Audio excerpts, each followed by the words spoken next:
Sandwich সাজাবো। প্রথমত দেব capsicum, তারপরে টমেটো, তারপরে পেঁয়াজ, তারপরে হচ্ছে কাঁচা লঙ্কা, তারপরে শসা, তারপরে সামান্য নুন,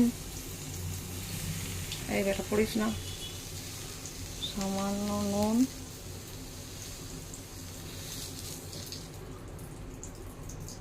তারপরে গোলমরিচ, তারপরে দেব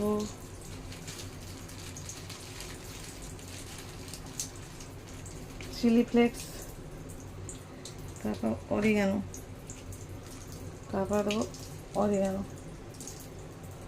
তারপরে এটা চিজ।